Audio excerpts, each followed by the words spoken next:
Hello, Feely Humans. Welcome to another episode of You, Me, Empathy. My name is Noan Wells. I am the creator of this show. I'm also the founder of the Feely Human Collective.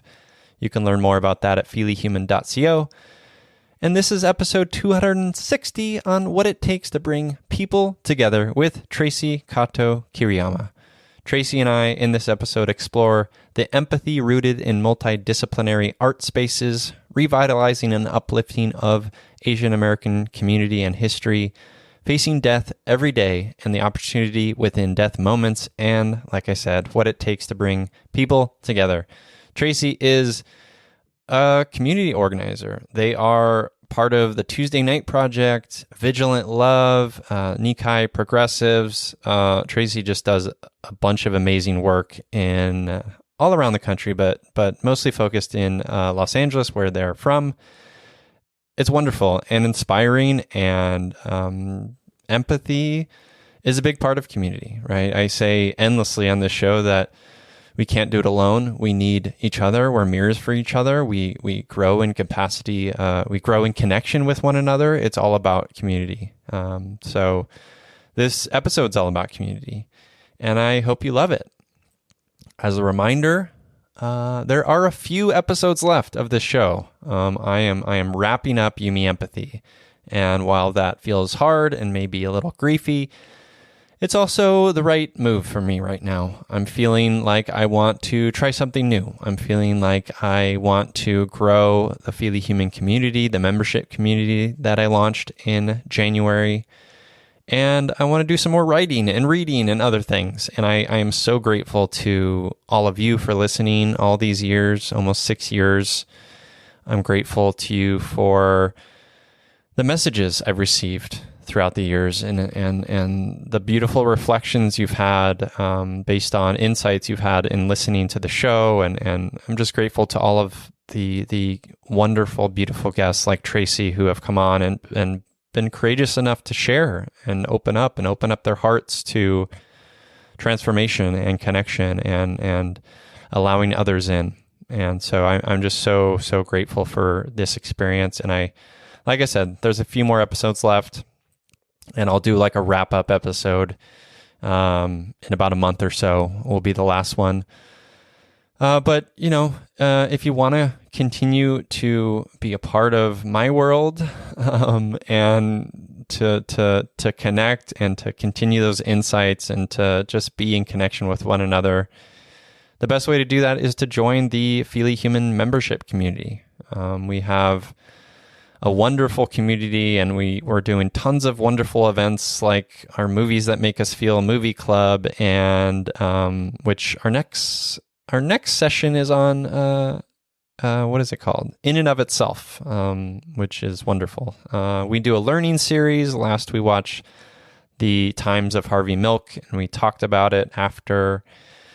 And we have an emotional check-in series and a weekly deep dive on various topics, and just a bunch of stuff. A space to be who you are, a space to be witness to others' wholeness, and a space to hopefully find a little connection and healing through community, being in community with one another. So you can check that out at feelyhuman.co/membership. Just go to feelyhuman.co and you can learn more about what we're all doing over there in the community.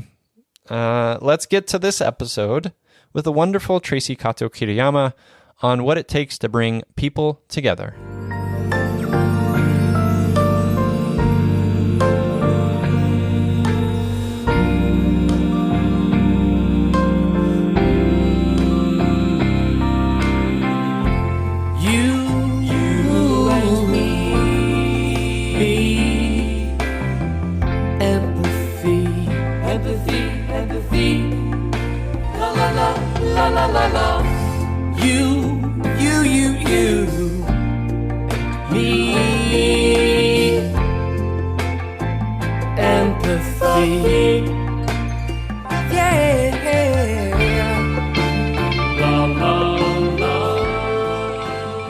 Welcome to You, Me, Empathy, the official podcast of the Feely Human Collective.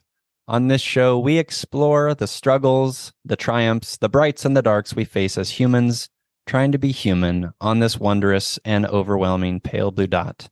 Yumi Empathy was created so that we can be witness to our collective humanity through the lens of empathy, vulnerability, and emotional curiosity. We aim to destigmatize mental health, lead fiercely with our hearts, feel our feelings without shame and judgment, and share our courageous stories so that others may feel less alone and more connected as Feely humans. Yumi Empathy is a brave place designed to inspire the beauty in each of us, because each of us, in all of our kaleidoscopic parts, makes up a magical whole that deserves to be seen. Today, I'm navigating with joy in my heart because I'm here with award-winning, multi-transdisciplinary artist, activist, community organizer, audiobook narrator, and author of the exceptionally beautiful book, Navigating Without Instruments. It's Traci Kato-Kiriyama. Hello, Traci. Hello. No, it's so nice to be here. Thank you Oh for my having gosh. me. Oh my gosh. So happy to have you here. We met at a Jane Louis concert, which was beautiful, and you read some of your poetry on stage, and I was like, I got to get that book, got to meet this human. Grateful you're here.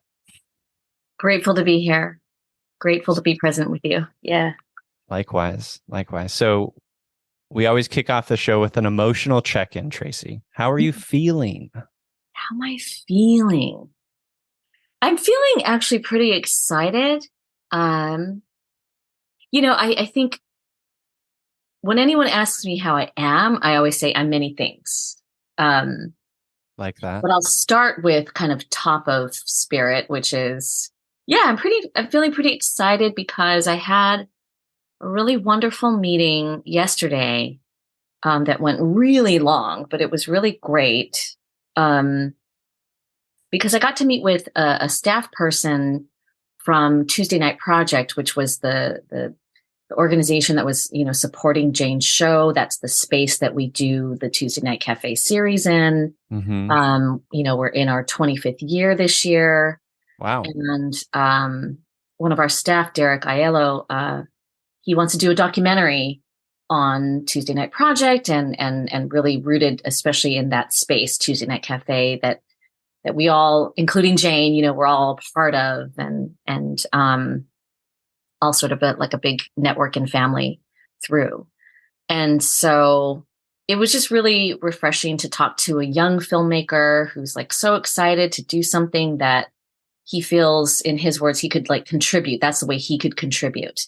Mm-hmm. And any other thing that, we sort of need right now, he doesn't feel like it's at like the best spot for him in terms of jumping in and being passionate and contributing. So I was like, that's great. I mean, I don't need to see a whole lot of his stuff. I've seen one of his short films and it was beautiful. And I felt like I could understand his level of sensitivity and his keen eye.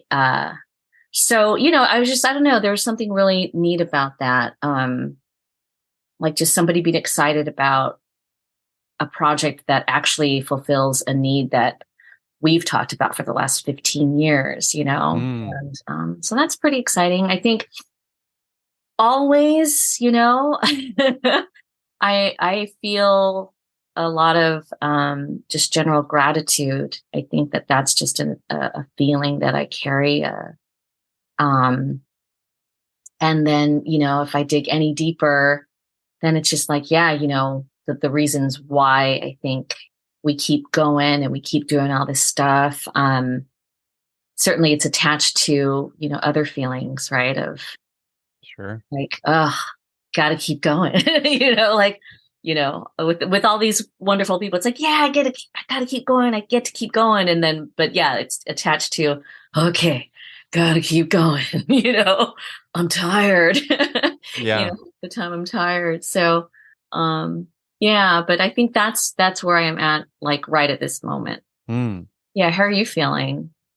I will answer that. But first, So first of all, that's really exciting. This documentary about Tuesday Night Project. Mm-hmm.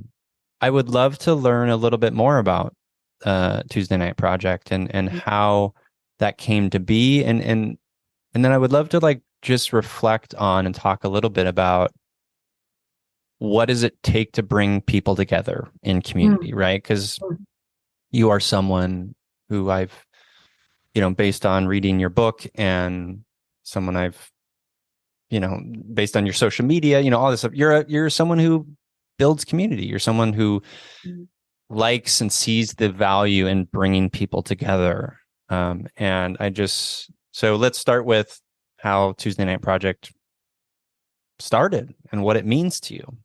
Great. When are you going to do your emotional check-in? Okay, I'll answer mine and then we'll get it. Yeah. Great. Man, you're really holding me accountable, Tracy. I appreciate it. Conversation. No, you're right. You're right. I'm feeling pretty good. So this morning I went and played soccer with some new people in a league down in South Orange County, and it was a lot of fun. And I there's something about it that, I played for many, many years into my 30s, for 30 years or so. And then I stopped for a while because I was really worn out, and I was also and I'd always been sort of mistrusting and uncomfortable with the system of sport and what it entails, and the misogyny and the sort of bravado of men and masculinity. I was always like very uncomfortable with all of it. I think that's a bit of why I stopped. And now that I'm playing again and I'm in my early 40s, Jessica has reminded me that I need to play like I'm in my early 40s, not like I'm 20 anymore. But it just feels so good to run, and also, and this is a brag, but also outrun like 20 somethings. That feels good. And I don't know, there's something about this. I'm not really a sports person, but the game of soccer makes me very happy. I think it's a very beautiful game, and it's a game, speaking of community, I think that brings a lot of people together across the world.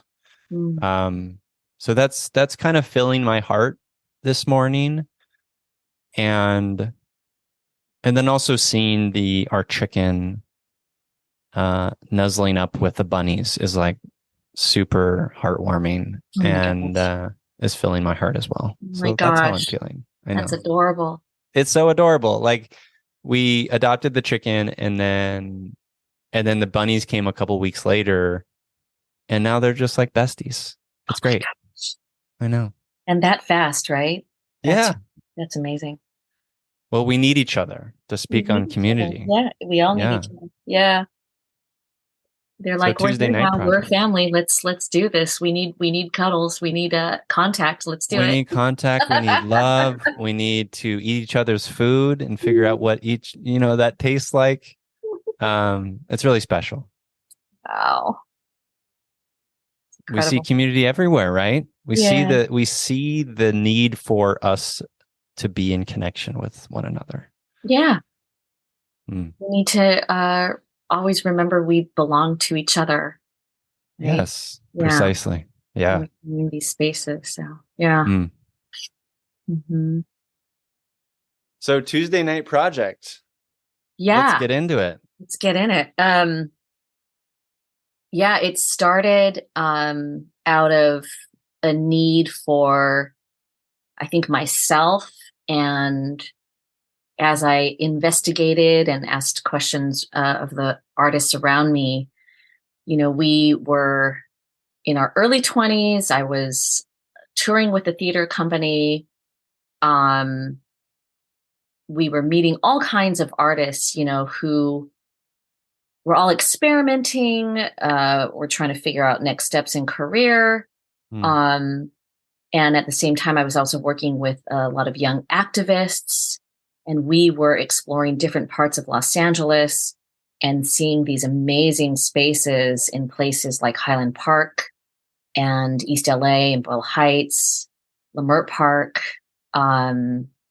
wonderful places like the World Stage. And there was this place that there's the band Quetzal.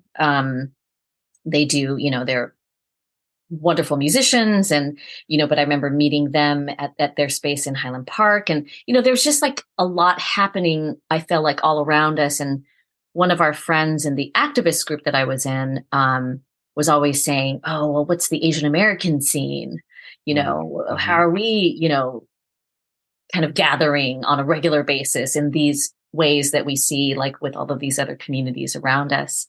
So that was an inspiration point. I was talking with a lot of folks who felt like we needed space, but we couldn't afford it. And, so there were conversations about, well, what if we had one shared space, and I was pitching this idea of like a black box space in this future recreation center that the community was talking about. I think I was just kind of always looking, right, for spaces. And that's always been an issue. It still is an issue, space. And then there was this church that had been kind of sort of an abandoned church. It was just sort of sitting there for many years after an earthquake. And but it was like the old Union Church that is this year celebrating, I think it's 100th year of existence. And a community development organization, Little Tokyo Service Center, they approached East West Players, an Asian American theater company, and Visual Communications, who put on the Los Angeles Asian Pacific Film Fest every year. And, they all kind of brought their resources and their experience together to transform that space into the Union Center for the Arts. And I got really excited when I heard about it, because I was like, oh, finally, yes, we're going to maybe get a space in there, Yeah. And so I went to investigate, and I, of course, called and asked questions. And they're like, well, I mean, it's that's the church it's a historic site. We can't, and we don't have the resources to expand it. So there will be no renovations of that nature. Right. And, downstairs is Visual Communications. Upstairs is the theater. First floor is LA Art Corps, their gallery. That's it. So it's like, oh, okay. So there's no multi-use space. They're like, well, you could use the lobby, which is like 10 by 10, it's like, if even that. And it's like, that's not, I don't think that's what we're thinking about. And then I was like, oh gosh, I walked out into the front in the courtyard. And then I was just like, well, what's this space? And Evelyn Yoshimura, who was the community organizer for LTSC, and an activist who came up through the movement, who had dedicated her whole life to being in community, organizing in community, working with other communities. She's always understood the power and necessity of art in any movement, in any community building. And so right away she got it, and she was just like, well, I mean, if you all have an idea, let's go talk to Bill Watanabe, who is the head of LTSC. And he was like, well, if you all have an idea, let's support you. You can use a space for free, which was the magic word. And love free. Love it, right? And so we're like, okay. And they had been a little familiar with myself, mostly because of my parents, I think, and their sort of all the work that they've done in the community. And they were familiar with our theater company, and they gave us trust. Really, they were the most generous, and they just said, we need Asian American and other folks, like young people, to come into Little Tokyo and help, bring this space back up, because it was in the 90s and it was a very blighted time in downtown LA in general. People were not hanging out at night. There was like this sort of feeling like, oh, what if this is another Japantown to fade away? Right. And I just want to give some context to that. Before World War II, there were over 80 Japantowns throughout the United States.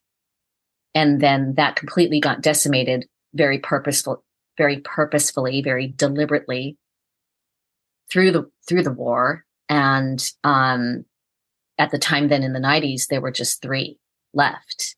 San Wow. Francisco, San Jose, and Los Angeles. And now we have Los Angeles, Sawtelle, Japantown, on Mm. the west side, right? And then there Mhm. are, of course, enclaves in different parts of the country. In Denver, there's a Japanese American Museum of Oregon in Portland. Of course, there's a robust community in Seattle. There are Mhm. different places for sure. Yeah. There are very active, Japanese Americans in New York. But, it's just like in terms of these Japantowns, these designated Japantowns, right? It was like very Yeah. slim, still is. And so all of those things, they were like, yeah, we need kind of like you all to really help. And so we considered ourselves like multiple things. Like, okay, let's be a space where artists can come and experiment, can like meet each other, collaborate across disciplines. I wanted it to be multidisciplinary. I was, a new poet and a new theater artist and actor. And I felt like our spaces were very siloed. It was very like Mm. the band, the musicians we were talking to, they always felt like they didn't know any other like folks because they were so focused on their music. And so they were Sure. around other musicians, of course. Theater, everything felt very siloed. So it's like, let's have a space that's deliberately multidisciplinary. Let's be, a contributing revitalization project of Little Tokyo, right? Mm. Let's try to do many things and see how this goes. Just see how it goes. Yeah. Not even necessarily how long it goes. It's just like, let's see how it goes because it's a need. And it was like really small in the beginning, of course, like 20, 30 people. And then eventually it was like 40 people, you know what I mean? And then we weren't always the only ones performing anymore. Mhm. There'd That's always be nice. someone new each time. Who was like, oh, we'd be like, who's that sitting over there? And be like, well, we just kind of heard this thing. And then I have this song, or I have this group, or I have this band, or, I have this poem. And so it just kept growing. It just like steadily kept growing. And then there were challenges along the way. I had to learn a lot. I made a lot of mistakes. There was a lot of like frustration, like, oh, great, now people like it, but there's no one here volunteering at 5 o'clock. And then I'd be like, oh, wait, that's on me. Yeah. I got to build up this end more. You know what I mean? Sure. And just constant learning and just so many amazing waves of different teams and people who came through as performers, as community donors, and of course as staff and volunteers. And we've just kept it grassroots, volunteer only. I didn't want to become an ED. I wanted to still, work on and practice as an artist. And I didn't want to disappear into fundraising full Mm. time. That makes So, sense. we got really lucky to have LTSC become our fiscal receiver, which I really appreciate, that a community development organization is our fiscal receiver. Mm. Yeah. And we've just built many different partnerships with different, organizations across time, across the county, and of course in Little Tokyo. So and our longest standing partnerships, of course, are oftentimes with our artists. So Mhm. then, meeting people like Jane and being like, hey, we have this space in Little Tokyo. You want to come check it out? And then, of course, her bringing her beautiful music. And then, that's just how it happens, right? Then, people like meet each other like, oh my God, and then they grow in their collaborations and friendships. And then that's what led us to, getting a call from Jane, right? When she was thinking about one of her LA launch party for her Mhm. CD. And that brings us all the way to last year. And then, me being able to meet you, right. Yeah. After that show. So that's kind of a snippet of the journey.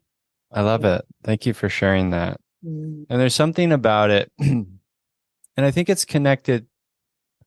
Well, let me ask you this actually. Mm. The multidisciplinary emphasis of Mm. this space, like what does that mean to you? Like, why do you feel that's important? I love that that's one of your initial questions about this, because oftentimes people don't ask me about that and people sort of skate over it and sort of just assume that that's just the way it is. Well, I I love think to it's get back to deeply that. connected to empathy, and I'll get there, but I would love to hear from you. Yeah. At the time, so I was like 24, I was like 23, 24 when I was sort of like asking lots of people questions about like, what they thought about this idea of a ongoing series. Mm.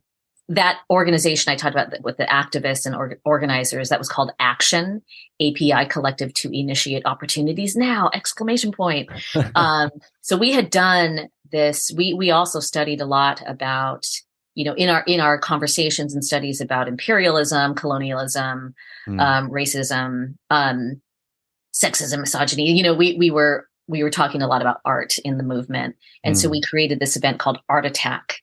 And we had done that in what's now called Historic Filipino Town at this place called SIPA, Search to Involve Filipino Americans. And we kind of modeled this multidisciplinary night off of those spaces we were seeing in other parts of LA with other folks of color. And some of them came to the event. They're like, oh, wow, we feel like we're in a parallel world because we had very similarly like different ages, different generations, different kinds of people. We would have someone talking about, human trafficking, and anti-imperialist work globally and in the Philippines, and then we'd have like a punk band, and then we have a rock band, and then there'd be a poet, and then a storyteller, and it was a great, way to experience many different people, but also just different issues, different ways of talking about stories and issues and memories. And so I really thought, that kind of space, as opposed to when I was going out as a poet, it was like just all poets, it was just like a night of it was all open mic. It was all, and it was just like, and then I would just hang out sometimes at like singer-songwriter, venues. I think there was a place called Highland Grounds at the time that I would go hang out at, or the earlier days of Hotel Cafe. But again, it's just like all singer-songwriters or be like all, one thing. And so in whatever space. So I don't know. I really thought, there's something about having it multidisciplinary that, one, I think we can all learn. I didn't realize at the time that I wanted to become a multidisciplinary artist, but I think that was probably an inner craving too. Now that I look back, actually. And I just think that it was like, my idea at the time was like, it'll keep people on their toes. It'll keep us on our toes. I like that. Yeah. And I just think also, why would I only want one discipline in this space? And that's also not possible, because the point is to create community, not just an entertaining event. It's really about creating community. So I don't think you can build community without community. And so we're this theater company, which already you have a lot of different kinds of mishmash bodies in a theater company. And then, right, because you'll have dancers and people who sing and people who write. And then we were working with this band that we had met, and, it's just like, let's have a space where we can all like kind of get down and do things, and who knows, maybe collaborate on different things that we can't imagine at this moment. So, the multidisciplinary aspect is very, very deliberate, very purposeful, very important to me in the vision of the space. And I got a lot of flack for it in the beginning, because there would be people who were like, the other thing with that, we made sure to have featured artists. And then the open mic aspect was actually a short part of the night. And so a lot of folks were like, well, not a lot, but there was consistently people who'd be like, this really should be just an open mic. You should just don't worry about like features, you should just, and I was like, but I want to curate, and, so I don't know why. And then some folks, would say, oh, well, it's too Asian American, or, when we started to have, more open spots for other folks. Cause the other thing is, I feel like it's an LA space. It's not in a vacuum. So as artists, we work with all kinds of people. I didn't want it to be 100% exclusive. It's very like Asian American run and Asian American focused, but it shouldn't be exclusive. Right. So sometimes you would say, well, it's starting to get like not Asian American enough, so it's just really interesting. People really put in and project what they want and need. Right. Always. Yeah. Yeah. So it was, I had to really be very clear about why I wanted things a certain way. And then also, of course, listen to the folks that I was working with and meet their needs too. Right. So it's always like negotiating these things. Yeah. It's a lot of work. Everybody put in so much work and everyone put in a lot of trust. And then we just kept moving forward, then I think most people the earlier folks who brought up like the open micness or the identity stuff. I mean, maybe that still happens, but I think in terms of, the formation of it being multidisciplinary, now it's just, it's a given in people's minds. It's not even a question. Yeah. But it certainly was those first couple years. Yeah. I love that. I mean, that feels very special to me, and I and intentional, even though you said it just like, to me, the idea around multidisciplinary feels, I mean, like you said, people have different and varying levels of talent and interest, and I like to paint and you like to dance, whatever it may be, and all is like a valid form of expression and art. And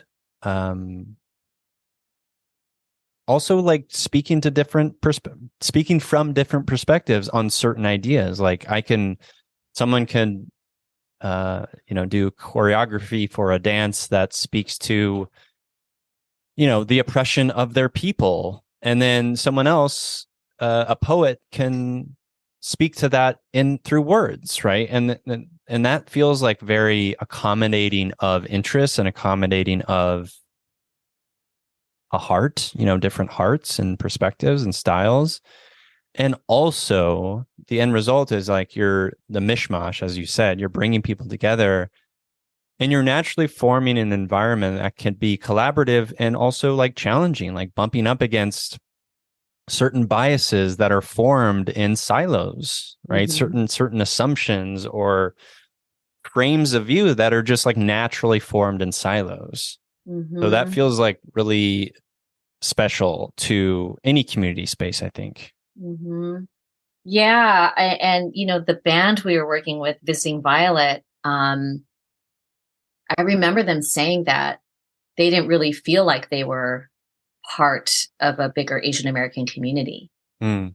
And certainly not an Asian American artist community. I think even Asian American music community, I think they felt pretty isolated. Mm. This is, at a time where they would have to submit cassette tapes to gatekeepers at all of these clubs, and they couldn't get a set. Yeah. And these folks, if you listen to their music, I wish they would put it up on Apple Music or Spotify or whatever. I love these musicians so much, and I love their music, and yeah, I just think if they had come out at like a different time, like during a later age of like YouTube and social media things, I would bet they'd be quite different for their music. But at the time, we didn't have any of that, and it was pretty hard for Asian American musicians. This is again at a time where Lee was being asked to change her name, to change the color of her hair. Like this stuff really happened, and quite regularly. And so in a way, I feel like I felt very lucky as a theater artist, right, to understand the scrappiness and the resourcefulness we had to have as a community, to make our theater, to do our theater, especially when we weren't touring and trying to do shows here in LA, because everything was on us, right? We weren't being presented. And so in a way, when I heard them say those things, I kind of felt like, oh, I want to prove to them that there is like an Asian American artist community for them. And there's more than just them out there. You know what I mean? It was like this thing I wanted to kind of almost prove. Yeah. Like, no. There is community for you. We're part of that community for you. We might not be a band, but we're, and so I feel like, I almost wonder how they would reflect on it now, all these years later. But that was What's the band's name? Visiting Violet. Visiting Violet. Okay. Yeah. We'll And look it up. I'm really going to try hard to convince Lee to come down from Oregon this year. I want to celebrate them in some way as like the first Asian American band who performed at TNC and was such a big part of the building of that space. And really the family behind it. So yeah. So you'll get a chance to see them, I hope. Yeah. I hope so too. Yeah. So you mentioned that your parents were involved in some way, or you have taken inspiration from your parents' example. And can you tell me a little bit about them? Absolutely. And what they mean to you? Absolutely. I think I have been talking about them so much, and I'm so grateful for these chances to do that. I've been asked to talk a lot with my book and about my work, and I always ask, well, how much time do I have? Because sometimes they'll give me like 12 minutes, 15 minutes, right? And I always have to have a good 5 minutes just in my introduction about the people before me and the people around me, because that I can't talk about myself and my work without giving context matters deeply. Yes. Yeah, it just doesn't. Because then I'll just spend all the time always going back anyway throughout a talk, right? So I always talk about how I really credit my parents a lot for helping me to open the floodgate. And, as a kid, I grew up with Nisei, second generation Japanese American parents who went through American concentration camps. They were both put into Manzanar. And, oftentimes Nisei wouldn't talk to their kids about that experience. But I think because they were children in camp and they grew up at a time where, and for many different reasons, decided to go into education. They were both teachers. My dad was a history teacher. My mom was an English teacher. She was my first English teacher. And love teachers. They instilled in me a very clear understanding about education in terms of how I needed to be critical. Before I understood the term critical education or critical thinking, they were already teaching me that. They were saying when I was a child, like they're like, you're coming with us to this meeting. You're coming with us to this conference. We're going to take you to go see a film, but it's not going to be at a regular theater because it's this Asian American film. You're going to go see this theater piece, but it's not going to be like Annie that we saw last week. It's going to be this like single Japanese American woman who's doing all the characters. And by the way, she wrote the whole thing. You know what I mean? So they were introducing me to all of these ways of seeing myself, so to speak, or my communities on a stage, on a screen, and in a way where I was like, oh, there's other ways to do art. There's other ways to exist as a being, as a person.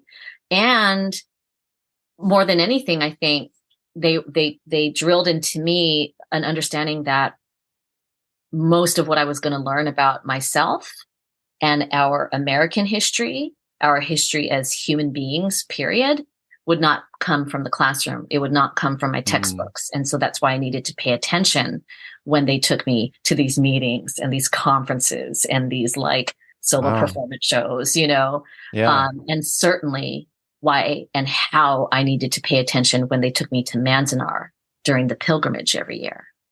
And as I got older, then they were like, you're going to help us organize. You're going to help us organize this bus that we're going to take to Manzanar. So, and they would do educational sort of bits and speaking on the bus ride up to Manzanar. Wow. And, how old were you when you started doing that? Like 11, 12, 13, 14. Yeah. Around there is when I was like going and then helping and then really participating, and, so, and then because of that, I got introduced to this younger generation, the Sansei, the third generation, who came up through and were inspired by the civil rights movement, came up with and learned from and were inspired by the Black Panthers, the Brown Berets, the Hopi Nation, the Lakota, right? Like they were really expansive in like their ways of thinking about community. And so while my parents were very concentrated on Japanese American community, Japanese American history, because of that, I got introduced to this whole other group of folks who really became, I feel like, my village of elders, and raised me as an adult. And so then I credit them, you know, so much, because then I was thinking about parallel worlds, connections between our struggles and these larger issues of all these cycles of oppression, right? And how really all of these things are tied. None of these things were mistakes. The government wasn't like, oops, and now there's a concentration camp. Oops, and now there is enslavement, right? Like these are all very deliberate acts, all part of a larger system at work in the development, the foundation, and the maintenance of this country. So yeah, that really opened up my mind. And I think that's when these early kernels of solidarity work just became a way of being, a way of acting, a way of doing, a way of seeing the world, a way of seeing community. But I do think, it starts with my parents. And then, you know, even before that, I've realized in digging up more history and memories, stories about my grandparents, and specifically my grandfather, my mom's dad, I've realized in just the past several years how much he is a motivating force for me in everything I do, because he died in 1978, which was a decade before the Civil Liberties Act was won by our community. And so he didn't know about redress. And he had his, you know, he was in the 50s on a plot of land as a nurseryman and being removed yet again for eminent domain to build the Crenshaw exit off the 405 freeway. Oh my God. And at that time, vocalized finally, he just kept saying the word again. And so my mom finally understood, he did have feelings and thoughts and anger and pain about what happened back in the wartime, right? She thought he just moved on and was fine. Sure. And it wasn't until this other occurrence where he started to vocalize his pain. And it was also evident just in his struggles in life. And so, so I think, I feel a lot there. And, you know, Is it the grandfather you reference in your book? Yeah. I have a whole section about him, and I share a story about being 4 on the night that he died, and how I did blame myself. Well, because my brother blamed me. Why would your brother blame you? Well, he was 6 years old and he didn't know any better. And my grandfather, he came to visit me, and then he went drinking. And then he, just a couple blocks away, you know, got in a terrible accident and died there. And so that's when my brother was like, "It's your fault." And I was 4 and I was like, "Oh, okay." It was very matter of fact.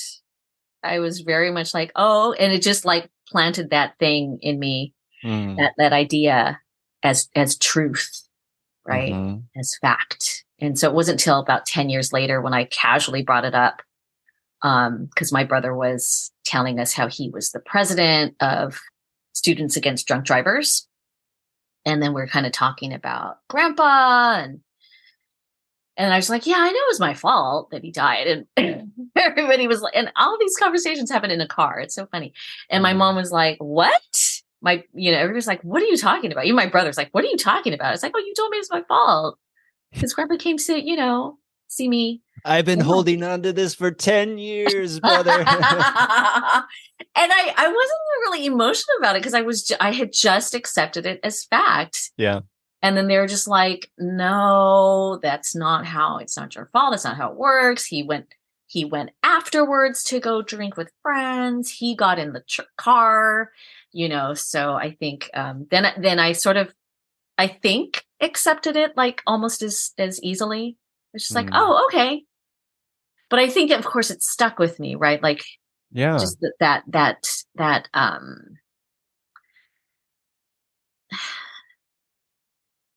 that idea of him dying in that way, and then, dying without, yeah, seeing that kind of justice that my parents and other people got to experience. Yeah. Yeah. I mean, that's hard, and I'm sorry. Mm, I mean, yeah. it feels like the way he died, it's almost like another injustice, Mm-hmm. because it's sort of like, you know, it happened to him of Mm-hmm. sorts, right? Yeah. Which is unfair. And yeah, you do talk a lot about death in your book. Mm-hmm. Talk about like moments of death or death moments. Mm-hmm. Do you think about death often? Do you Oh my reflect God. on death often? All the time. What does death mean to you? I think about it a lot. I talk about it a lot. I want to talk about it more.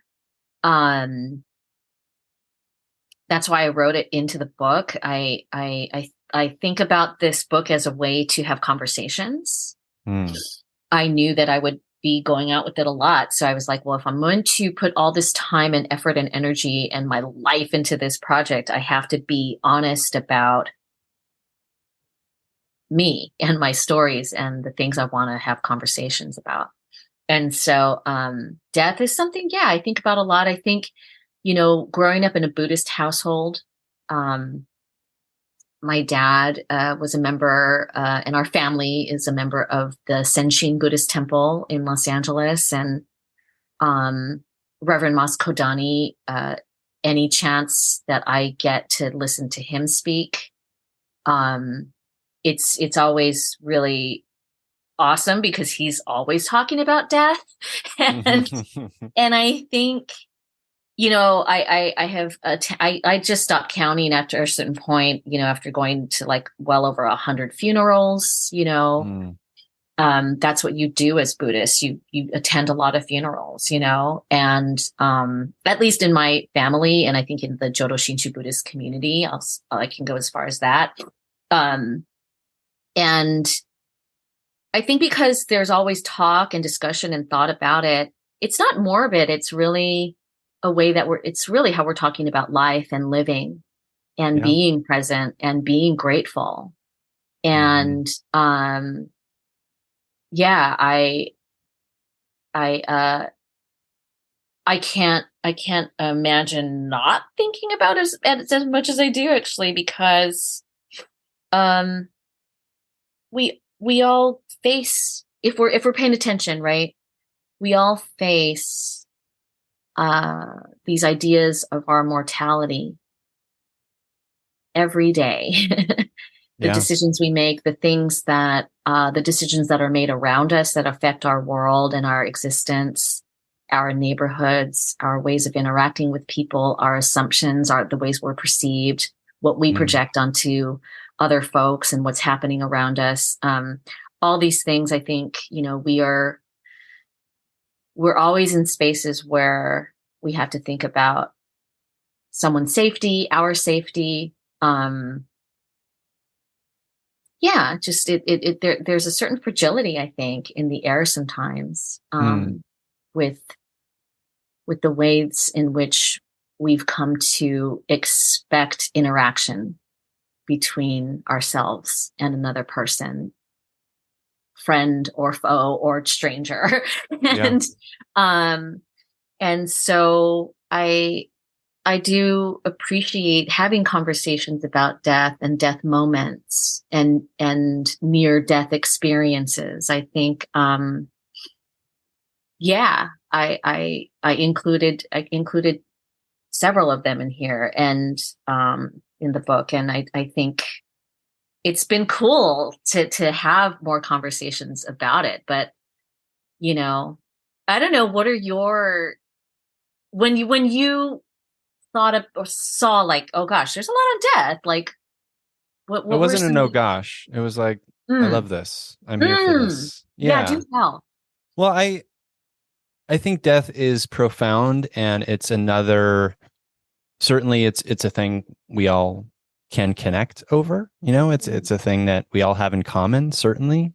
Yeah. And it's also, it's part of us, not just the end of our life part of us, it's part of us day in and day out, as Mhm. share about in your book. It's there's death in grief, there's death in loss of identity, there's death in you know having to protect yourself against the violence of an oppressor. There's death in um, all facets of life. There's death being a pet owner, right? And how the tragedy and beauty of it, their lives being so short. There's like, and there's profundity in there, right? There's wisdom in that. So I don't necessarily reflect on. I mean, I guess I do reflect on death, because that's those things I reflect on quite frequently, Mm-hmm. because I do believe we are, meant is not the right word, but we are, as humans, we need to change, we need to transform, we need to experience, we need to like shed today what we knew yesterday, right? Mm-hmm. And that's all death in a way, right? And if we're not dying in that way, I don't think we're really living Mm-hmm. in the way that I feel we should live. Um, and then, like I read your stories of death, and I'm reflecting on and thinking about the death in the Asian community, that has ramped up over the last few years, especially, well, especially since 2016, but, and the just the devastation of that. And, I remember reading, Chanel Miller's book, Know My Name, and just like the death in that, like the death in, um, not feeling safe, the death in safety, Mm-hmm. is a thing, right? So Yeah. it's yeah, it's always there. Yeah. It's actually such a connecting force, Mm-hmm. right? In Yeah. terms of our ways of relating to each other, if our eyes are really open.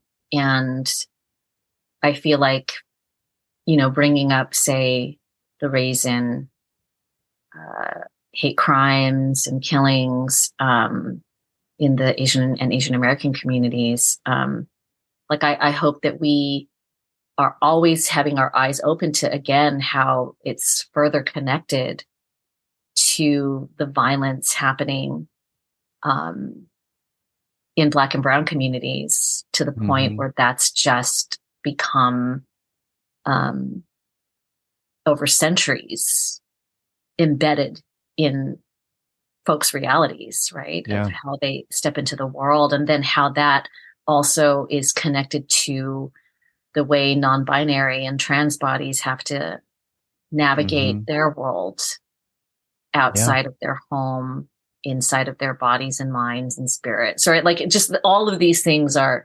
connected, right?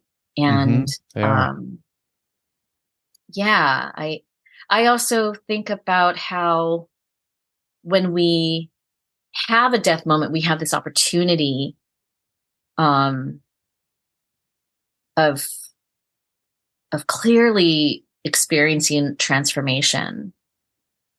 I have a kind of a yeah. I hold gratitude for what I consider my own personal first major death moment of getting into a car accident when I was in high school. Mm. And I was in the hospital for nearly a month, and I had an incredible Wow. amount of time alone and Yeah. an incredible amount of time to think. Mm. And I made certain promises to myself at that time of really living, like not taking things for granted anymore, and not just sort of skating through life, Mm. but really, yeah. going out there and living and, doing something and not questioning and being afraid to try things. Yeah. And so I credit that in part for becoming an artist, just There's a lot of trusting. death in art. Yeah, there's so much death in art. Yeah. Yeah. So do you have a death moment that you could share? Um, I have lots. I was raised in an evangelical home with two parents who were trying their best in moments, and a father who was very, very much a tyrant and very physically and emotionally abusive. And the helper, Enneagram number Mm, 2, the helper, mm, I I played a role early on of like at times trying to kind of be the calm one, mm, and then at times the I need to be silent and hide one. And that kind of transformed into kind of a bit of mediating my parents' marriage for a number of years, which led to kind of the first big death, I would say. Um, I mean, as a teenager, I was like, it was punk rock and lots of heavy drinking starting at 13, self-harm, all of that stuff. And then in my late teens, I just poured all of my heart and all of my energy into an eating disorder that nearly killed me in my mid 20s. Um, and that was a big death. And I've talked about this many times, but it was a big death in the sense of I had a doctor tell me that my heart will stop unless I change something in my life. mm, In his mind, it was put some fucking food in your body. mm, In my mind, it was that, but also I had been living so long in um like survive mode, in like no one is allowed into your heart at all. Like you protect that with all of your might. You can't even get in there for so long that I knew that that was harming me for a long, long time. And so that was a sort of pinnacle moment in that like I did start to open up. I did start to kind of really open myself up to heartbreak again, to you know to connection, to all of that stuff. It took a long, long time to move through that, but that was a big one for sure. mm. Yeah, of Whoa, thank you for sharing all that. That course. sort of gave me chills because you're talking about being a child and having to sort of take on these different responsibilities and play these different roles. Yeah. And I can't even tell you how much that resonates. I was in Mm. elementary school. I have these vivid memories of being a mediator between fights that were happening. Mm. Um, With your and this would parents? oftentimes actually be between like my brother and my mom, Okay. where Yeah. I would be like, everybody sit down. I remember doing that, like feeling this really strange sensation because I kind of had awareness that I was the youngest person in the room, Mm. but being like very like directive and very like, maybe the word I used at the time was bossy, like everybody sit down, everybody calm down. And then It was your I have first other community vivid organizing memories. moment. Yeah, like being this like in between, right? Yeah. And I'm going to be the one to calm this room down, and Mm. and then I have other vivid memories of running upstairs, or like I didn't want neighbors to hear, so I remember closing any windows that were open and then running upstairs to my room and then shutting the door. I had this like really thick carpet where if you shut the door all the way, you couldn't open it from the outside. Mm-hmm. And so I would like push the door shut and lock myself in there. So it's really interesting when you were saying that, I got super Yeah. chills because I was like, oh my God, it's totally those dynamics, Yeah. right? Of like, okay, here's the role I'm going to play here. Oh, and when that's not working, I'm going to jet and I'm going to like get out of Sure. Dodge, right? And then I would, have this whole world with my stuffed animals and like just like Sure. being Yeah. under a blanket with a flashlight and telling these stories and just completely immersing myself in like another world to get away from that noise. The And escape piece. Yeah. It's yeah, crucial.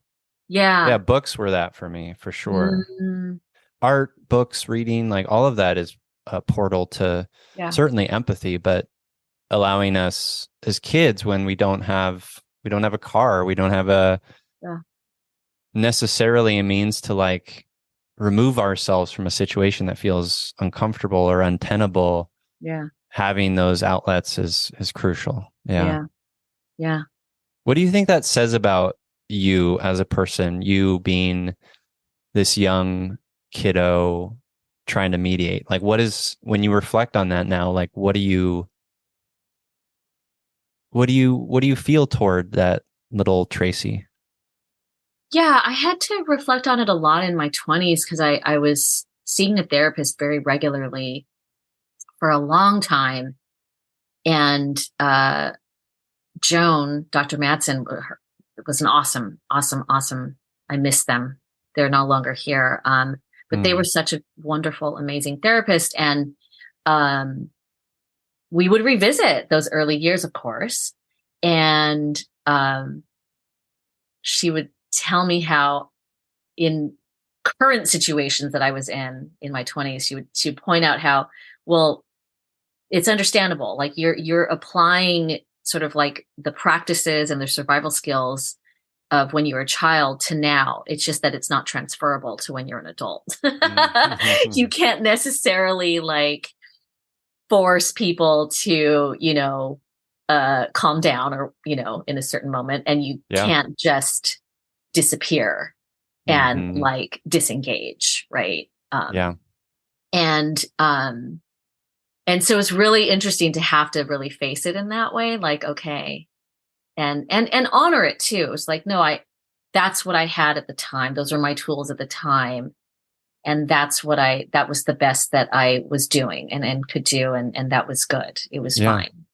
Um, and, but we do have to think about different ways and how we engage now. Right. So We do. yeah, Yeah. but How I did you do get out think of it was that? forming. Huh? How did you get out of that? Like, because for example, I know that part of me, that young kiddo, did that and had those experiences. And, I'm 41 and I still find myself at times like, retreat, retreat. Like I still Mhm. find myself in moments. I was like, what are you doing? Like the other part of me is like, what are you doing? You don't need to retreat. You're safe. You're safe. You're okay. Mm. But the body holds so much. And I think this is a piece for me, but I would love to hear from you. Like, because my body was just like something that I abused for so long. I Mm. feel like I was so disconnected from it for so long. And pain, like physical pain, was the way to drown out the emotional pain. I think it's still kind of coming back to me and how I parse those two things together. Yeah. Yeah. And, just to acknowledge like every journey, right, is so different. And Yeah. I think, like when my partner Joyce and I get into uh, disagreements and fights, I think I do think about this a lot in that Joan would say, okay, when you're feeling like that fight or flight, um, take a 5. Mm. And I was like, that's it? Because I remember going into an appointment going, I need to leave today with a tool because I'm having these situations, this is like I was in my 20s and like having these situations with like friends, people, like my like boyfriend at the time. And she's like, you need to take a 5. You need to go outside and just give yourself time to readjust, recenter yourself, think, breathe. And she's like, here's the thing. You think it sounds easy. She's like, it's simple. 5 minutes. It's simple, but not easy. I always think about that. What is simple, but not easy? Many things. Yeah. Many things are quite simple. Sometimes getting up in the morning, simple. Get Not out easy. of bed, but it's not easy. I love that. Or turning my mind off at the end of the day and getting to bed. Simple, not easy. And so I think about that a lot, like these little things that we can do to, just bring it down and recenter. And so I am, Joyce won't mind me saying this, like I am the one oftentimes mediating in our own situation of like, okay, we need to take a 5 right now. We need to bring this down right now. And we're on the same team. So yeah, that's super Let's helpful not forget for me. that. Yeah. The same team bit. Because then we can get through things. If there's always this like one foot out the door, or we're not a team. It's like then it could go anywhere really fast. As opposed to, all right, this is a really hard moment. I still love you. I love you forever. Need a moment.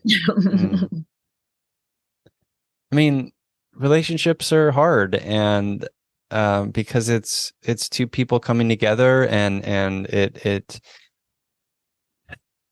it requires intimacy, it requires deep curiosity and listening, and the other thing too is that we change over time, and that comes with its own difficulties and grief, Jessica and I have been together for 15 years. And both of us, me more, but we've changed dramatically over the years, as we should, right? And like as I was starting to like get into my like mental health advocacy and more activism stuff, like I know that has brought up some vulnerability in Jessica and like insecurity, and we've had to like talk about that and address that, and stuff. It's hard work. Maybe simple, but not easy. Maybe it's not simple. What is that like for you? Because that means you got together when you were still in your 20s, right? Late 20s, yeah. Yeah.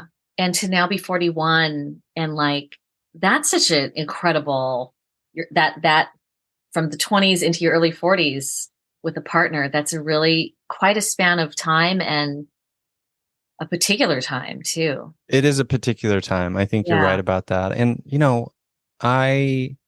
despite like being on the other end of my eating disorder, despite like trying various therapists before I met Jessica, like I wasn't seeing a therapist when I met her, and she like basically said like, this isn't going to work unless you like really give it a good shot, the therapy thing. And eventually, I eventually found a therapist that was helpful for me. But yeah, I mean, it's hard, right? Like when you're in your 20s, late 20s, for me, I was a late bloomer, and I think it's because of a lot of the early trauma and stuff. And my 30s, I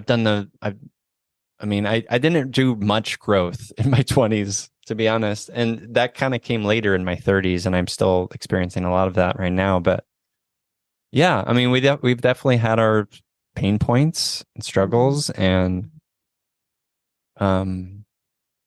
we were better at listening to each other and being present. Jessica recently got she's 42, just diagnosed with ADHD.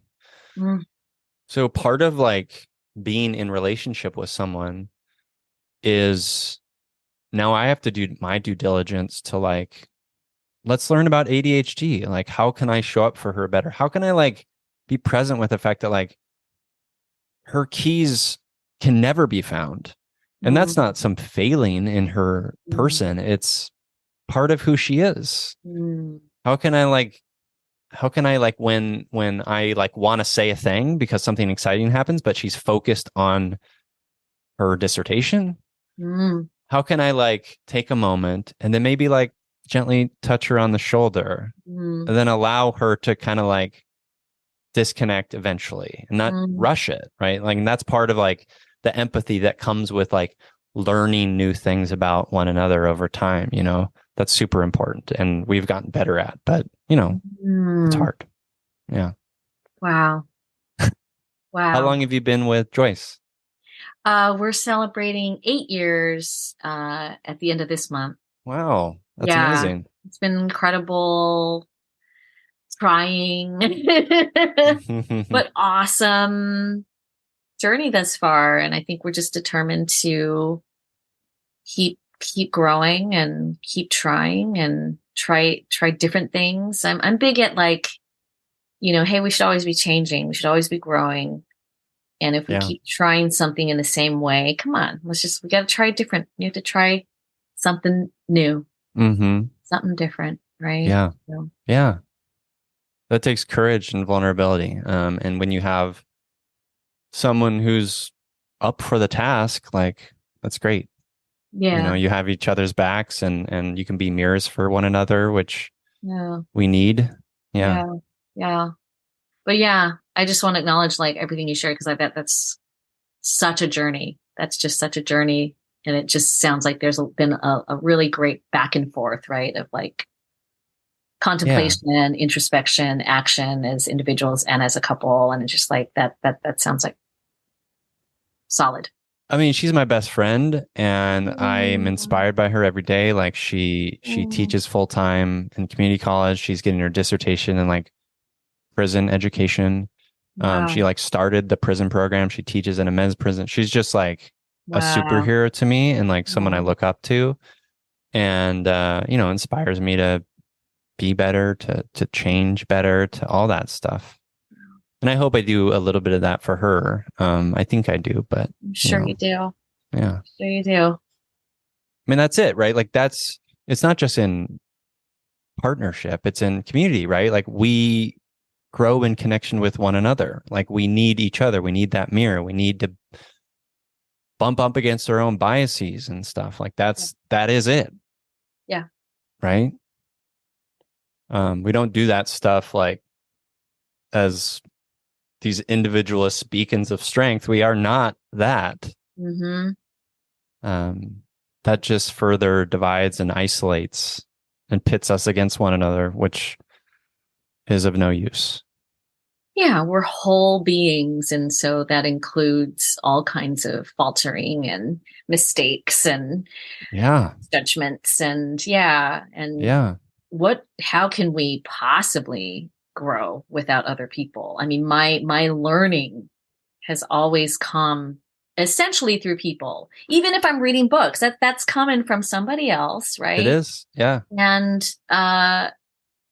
we have these ideas that we have to speak out loud and have exchange about. And it's just critical, I think. I've never ever had any kind of hankering to like be a monk, be some sort of ascetic in the woods, like nothing about that. So even how I'll relate that to like something more pragmatic is like, even say with writing retreats, I don't think I'm very suited for being like away in the woods too long. Yeah. I need people around me. I need to talk about ideas. I need to fill up on the offerings that human beings around me offer through conversation, through their art. And then I can write, you know, and certainly, yes, sometimes I need a lot of time and space in my office or in Joshua Tree or something like that. But yeah, I tried once to, I was sort of in this woodsy area for a bit. And I just, I had cabin fever. And I was like, I don't know. When I read up on like residencies and fellowships that have, like 6 weeks somewhere, I'm just like, I can't fathom how that could work for my brain, my spirit, and also my life. I have, Joyce and our cats and my mom, and like, I just can't imagine, so these things that want to take us out and away from our communities and put us in these isolated situations. I understand. I'm not speaking for anybody else. Like, I understand sometimes a person needs that, an artist or writer needs that. I just know for myself what my rhythm is and what I respond to. And I just, being taken away is not, it doesn't do me well for too long. Yeah, I can do a bit of it just as someone who has some social anxiety, who tends to be introverted. But also knowing that, like you said, I gain my greatest wisdom through learning from others. I lost my train of thought. I don't remember what I was going to say. There was something. That's okay. Oh, I think, to go back to the, like, you said, like, it's important to keep changing, ever changing, I agree. And there's a line in your book, something along the lines of, burning your old self. Here, let me, I have it written. I wonder where that is. I know. Take every chance to burn old self. Oh. And I was just like, that struck me. I was like, yes, I love that. Was that in a death moment? I feel like I think so. Probably in a death moment. Oh yeah, because I talk about burying and burning. Yeah. Yeah. I mean, there's something about that, like, it's very poetic. You have a way with words, which I appreciate as a book nerd, as someone who loves reading. And I this concept of self, right? Like we hear a lot about self-care, right? Like that's a I don't know what popular is the right word, or it's in the zeitgeist, Yeah. The idea of self-care. And it is important. And also there does seem to be a tendency toward like self-care in detriment to like community care, or self-care sort of as a way to like forget the community piece of it. It does seem a little bit lopsided to me at times, in the way that I've perceived it in our culture right now. Yeah. And so this idea of like taking every chance to like burn our old self, to renew, to gain new perspective, to examine something systemic within us that needs to be addressed, like all of that stuff is so crucial. It's crucial to empathy. It's crucial to all the important things, really. But yeah, it just stuck out to me. Stuck out to me. That's the word. As beautiful and a good reminder. Yeah, I'm very heartened by where I think we are, where I hope we continue to grow in our ideas of self-care, and in this expansive practice of like collective self-care, community self-care, that it is all tied together. And for one of the organizations I'm involved in, Nikkei Progressives, it's very intergenerational. We have people in their early 20s up into their late 70s. And we have a text thread of the coordinating committee behind the group. And one of our friends has been going through illness for a while, um, through long COVID, Mm. basically. And it's really beautiful to just even witness and be a part of this discussion of really like long-term efforts, to support our friend, Mm. you know, someone who I consider family. And it takes a lot for that person to be open and like communicative, and I feel like never expecting, Mm. I don't feel a sense of entitlement. I just feel this sense of openness from everybody about, hey, we're going to do what we can. Hey, if you can and have time, we're going to make sure that they have a gift card tomorrow night. And, just like, Yeah. and meals here, and someone goes in and helps clean and does laundry, like all these Mm-hmm. efforts, and I think about that, like with my mom, she's aging into life. She's 83 and has chronic kidney disease and has had lots Mm. of difficulties, was in the hospital a lot at the end of last year. And a lot of those same folks and then other people in the community have, been so great about checking in, making sure that she, when does she want to have lunch? When does she have the Mm. energy? Okay, now's a good time. Go. You know what I mean? Mm-hmm.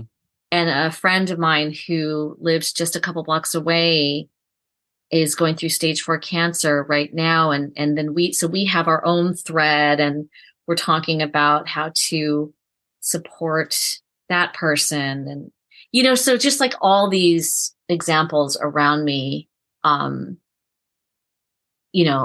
of ways in which I think we're really practicing better than I feel like I'd witnessed in years past, whenever like this idea of like self-care would come up. Just like, yeah, Mm. because I do have many, of course, other examples, yeah, of like, Yeah. yeah, seeing people feel like I just need to, like, I literally heard people say to me directly, like, I have to just cut off community. I have to cut off my commitments. I'm not going to attend, and again, it's all balance. Like sometimes you have to like say no to meetings. I had to do that when I was diagnosed with cancer. I was like, I'm checking out. Yeah. Yeah. And they were Yeah. like, of course. And it's going to be fine. And it's going to be great. And I was like, yeah, I know. And, but I really just need to say it. And I need a break, and I need, but I never wanted to be disconnected from those folks. Yeah. Just needed to like not have certain stressors. Right. So yeah, I hope we maintain and grow in these practices of really genuine mutual care and I hope so too. friendship, family. Because we are generally speaking up against a lot of systems that are very um, individual in a lot of ways, like or individual and seemingly opposed or butting up against this idea around collective. I spoke with Dr.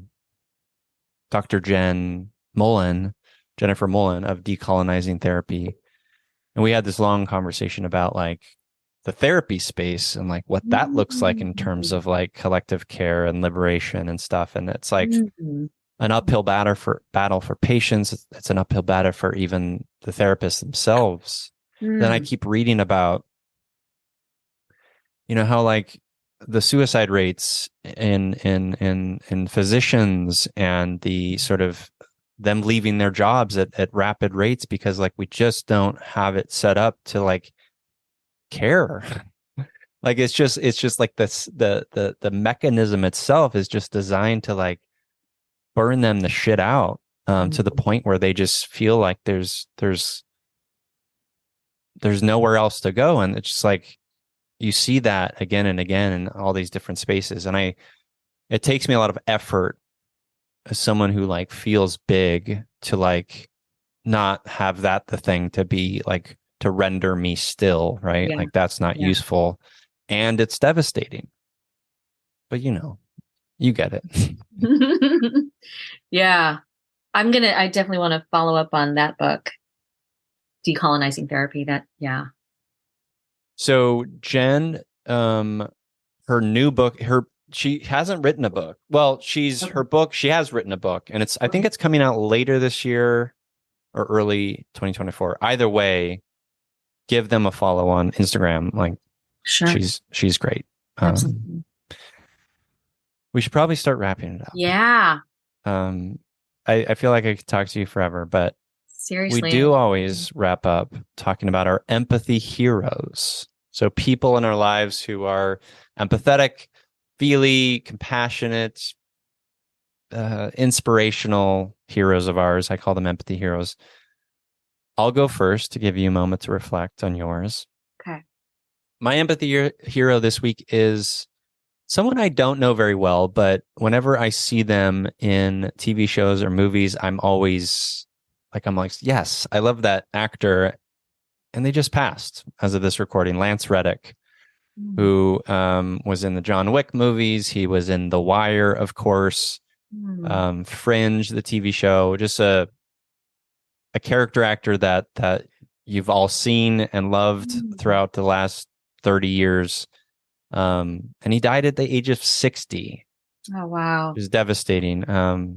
So I just wanted to shout out Lance Reddick, who um, Mm. always made me happy when I saw him in the movies. And movies, as Roger Ebert says, are empathy machines. So there's that Mm. connection. Mm. Oh, I'm grateful that I'm struggling with who to pick because Yeah. there are so many people. Pick a few. There are no rules here. All right. Thank you, Noam. That's great. Um, the first person that popped into my head, I actually think I'll say her second. I think about Yuri Kochiyama, who is kind of like an icon amongst many activists now. Mm, Um, but what was wonderful about Yuri, um, yeah, was I think her deep sense of empathy from the time that she was a young person before mm, she understood to call herself an activist or a community organizer or advocate for so many causes and just a builder, mm. a connector. Yeah. I think all of that was just grounded and rooted in her empathy for human beings and a very clear sense of what's right, of justice, of humanity. Mm, And I don't think she could have sustained decades of work kind of to the end at the age of 93 when she passed, without that deep sense of empathy and love, really, just love yeah. for people. And really being able to to go up to anyone and talk to anybody. Mm, Um, and more closely, and someone who's still alive, Kathy Masaoka, who's a part of Nikkei Progressives that I mentioned, Vigilant Love, another organization very close to us. We do a lot of work together in solidarity with the reparations movement today, for the African American communities and Black people globally. Kathy just has I feel like a wild story that I mm, hope she will write into a memoir someday, and just has even just a couple days ago when we're talking, um, she was talking about her sister who had passed many years ago, and they're going to do a celebration of her life soon, to just commemorate her work behind affordable housing in Little mm. Tokyo, Wow. and just immense impact that she has had.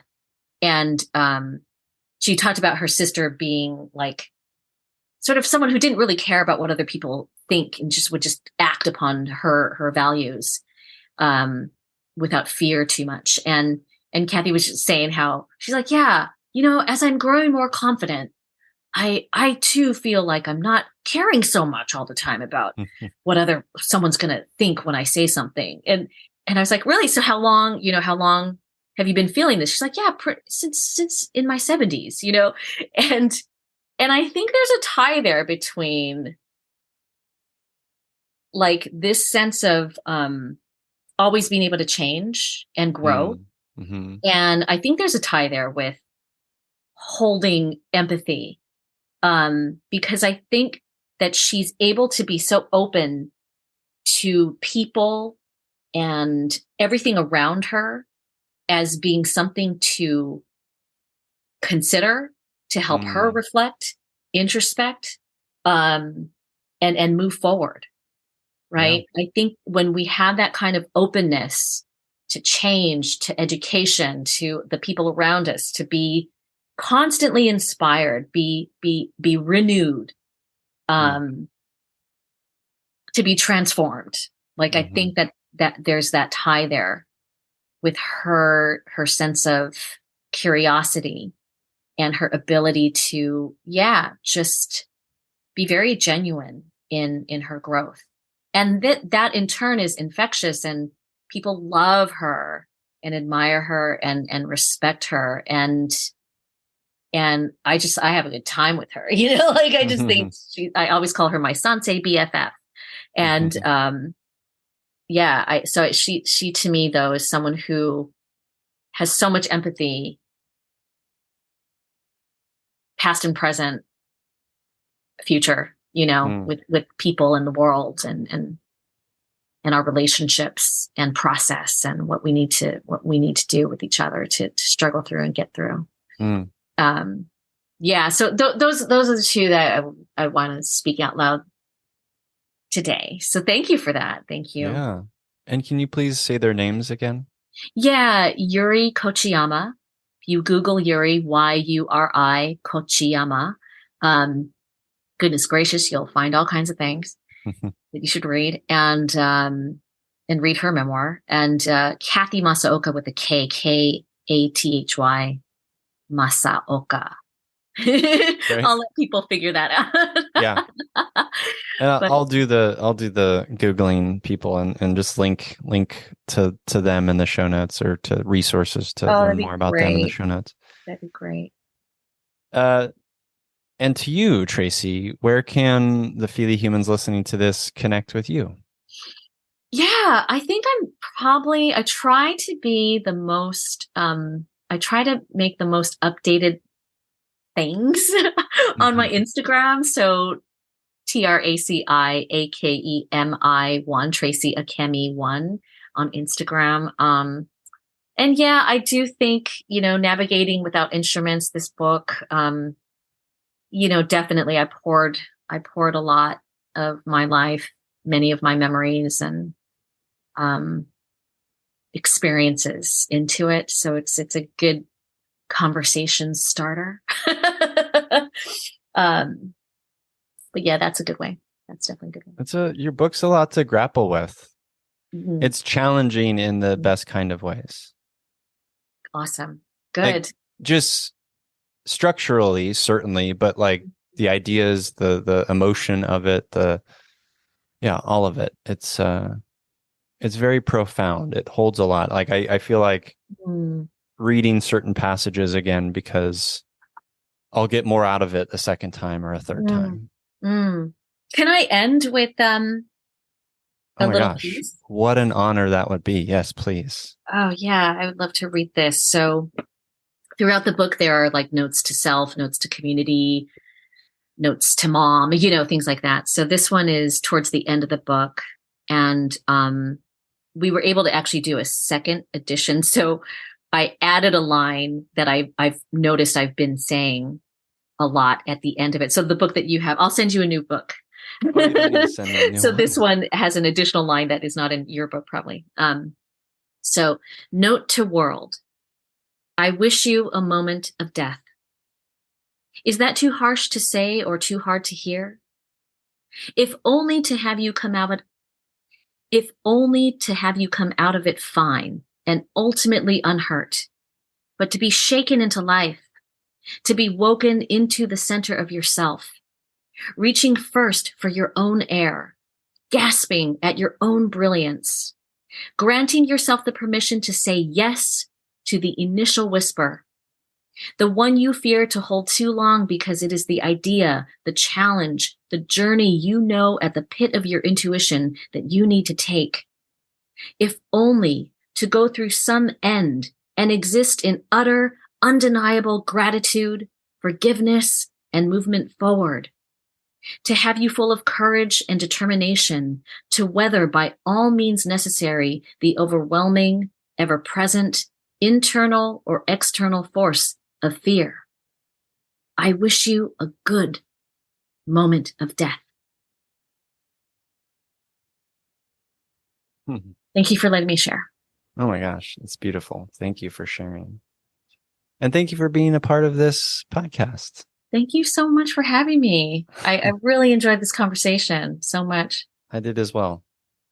And to you listeners, as I always say, I'm here, you're here, we're here together on this wayward, overwhelming, awe-inspiring, pale blue dot. We have each other. It's You, Me, Empathy.